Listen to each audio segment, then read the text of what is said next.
忍びの時代は終わる。 ये लाइन हमें बोरुटो के पहले चैप्टर से ही परेशान कर रही है। हमने हमेशा सोचा ये कवाकी का काम है, उसकी जीत का ऐलान, लेकिन क्या हो अगर उस डिस्टोपियन फ्यूचर का कैटलिस्ट कवाकी का गुस्सा नहीं बल्कि बोरुटो की अपनी डेस्परेशन है। क्या अगर टाइमलाइन का सबसे बड़ा खतरा कोई दुश्मन नहीं बल्कि खुद हीरो है। हाल ही में बोरुटो उज़ुमाकी ने एक ऐसा काम किया है जो इतना एम्बिशियस और रेकलेस है कि उसने पूरी रियलिटी की स्टेबिलिटी को खतरे में डाल दिया। उसने सिर्फ रूल्स नहीं तोड़े बल्कि अपने सबसे बड़े इटर्नल दुश्मन मोमोशिकी उत्सुत्सुकी के साथ एक मीटिंग करी और उसके साथ डील करने की कोशिश की। आज हम बोरुटो के डेंजरस गैम्बल को एनालाइज करेंगे। हम समझेंगे कि काशिन कोजी का एग्जिस्टेंस आखिरी बची हुई टाइमलाइन को कैसे जोड़ कर रखा है। हम देखेंगे कि बोरुटो ने पहले ही कवाकी के लिमिटर्स के साथ इंटरफियर करके इस केओस की शुरुआत कैसे कर दी थी, और हम यह भी जानेंगे कि मोमोशिकी के साथ ये नया डील आखिरी स्ट्रॉ क्यों हो सकता है। साथ ही हम जापानीज शिंटो मैथोलॉजी में घुसकर देखेंगे कि ये कैटास्ट्रोफिक गैम्बल कैसे ख़त्म हो सकता है। Number 1, the anomaly Kashin Koji, the ghost in the machine.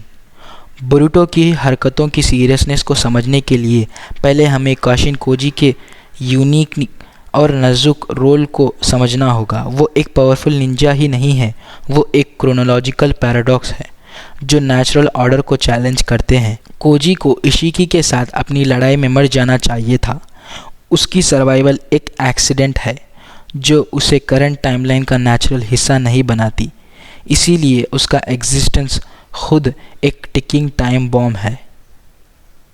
Kashin Cozi की फोरसाइट कंप्लीट नहीं होती, ये सिर्फ तब अपडेट होती है जब दुनिया एक बहुत ही इम्पॉर्टेंट नेक्सस पॉइंट या टर्निंग पॉइंट हिट करती है।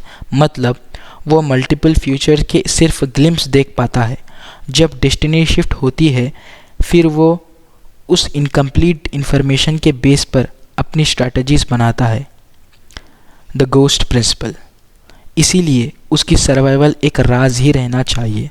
अगर ज़्यादा लोगों को पता चल गया कि कोजी ज़िंदा है तो सिर्फ उस बात को जानना भी इवेंट्स को डिस्टॉर्ट कर देगी। ऐसे समझिए वो एक गोस्ट इन द मशीन है। यूज़फुल इसलिए है क्योंकि कोई एक्सपेक्ट नहीं करता कि वो है, लेकिन जैसे ही लोगों को पता चलता है कि मशीन में एक गोस्ट है उनका बिहेवियर बदल जाता है।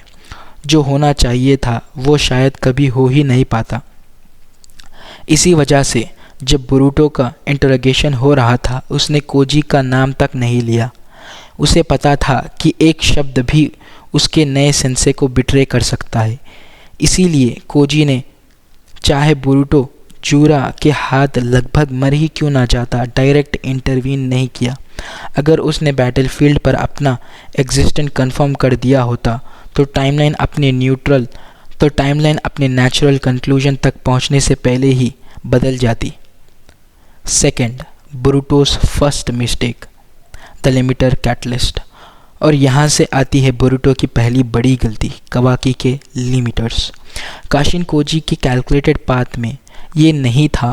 कोजी के अकॉर्डिंग कवाकी को खुद बाद में अपनी लिमिटेशन समझ में आनी चाहिए थी और उसे खुद अपनी लिमिटर्स हटवाने थे, लेकिन बोरुटो ने अपनी इम्पेशंस की वजह से इंटरफियर करके उसे बोला कवाकी जाके अपने लिमिटर्स हटवा ले। यह एक चॉइस थी जिसने पॉसिबिलिटीज़ की एक नई सेट क्रिएट कर दी जिसमें शायद बोरुटो वर्सेस कवाकी का फ्यूचर बना। कोजी के लिए ये कैटास्ट्रोफिक था। उसके विजन ऑलरेडी इनकम्प्लीट थे और बोरुटो ने इंटरफियर करके उसे एक ऐसे ब्लाइंड स्पॉट में डाल दिया जहां उसकी फोरसाइट काम नहीं करती। फ्यूचर अनस्टेबल हो गया और कोजी को अपनी पूरी स्ट्रैटेजी एडजस्ट करनी पड़ेगी। यहाँ हम बोरुटो के सबसे बड़ी फ्लॉ देखते हैं। वो शॉर्टकट ढूंढता है। वो बड़ा हो गया है लेकिन वो अभी भी टीनेजर है जो मिस्टेक दोबारा करता है। उसे जो सही लगता है वो वही करता है, लेकिन उसके एक्शंस के द्वारा होने वाले रिपल इफेक्ट को वो नहीं समझ पाता। Third, the ultimate Gamble, the Momoshiki deal.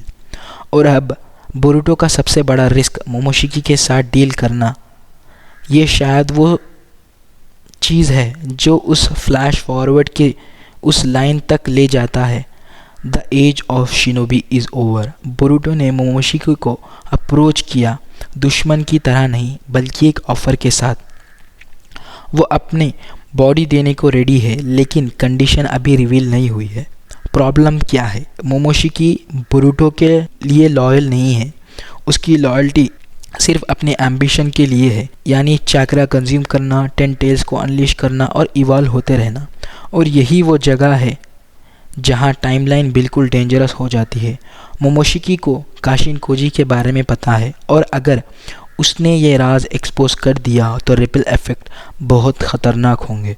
वो इन्फॉर्मेशन को यूज़ करके कावाकी को मैनिपुलेट कर सकता है, बोरुटो को डिस्टेबलाइज करने की कोशिश कर सकता है, पूरे टाइमलाइन को कोलैप्स करने के लिए इसका इस्तेमाल कर सकता है।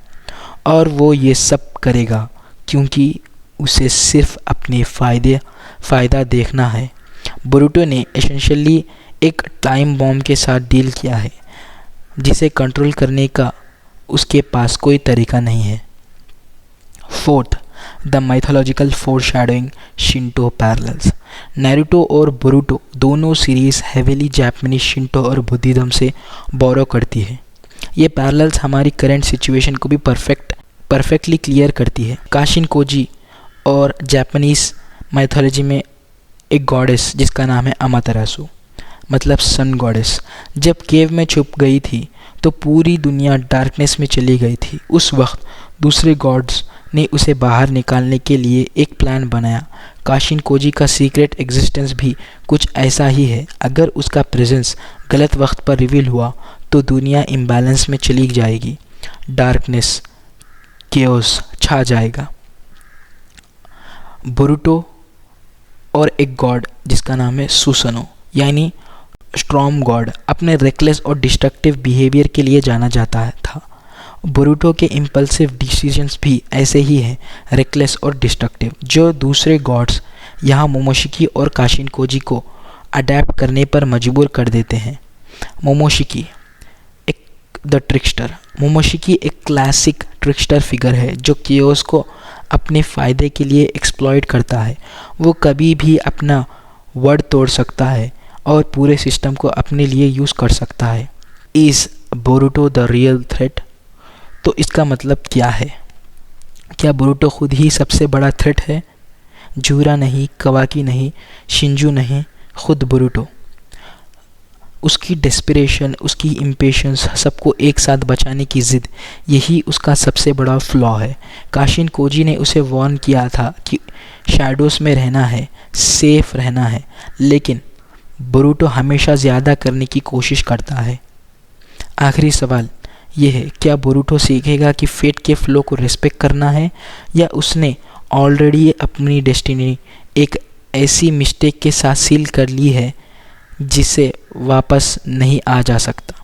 और हाँ, अगर आपको ये बोरुटो की थ्योरी या ब्रेकडाउन पसंद आई हो तो चैनल को सब्सक्राइब करें, वीडियो को लाइक करें और बेल आइकॉन को दबा दें ताकि आप ऐसी ही वीडियोस मिस ना करें।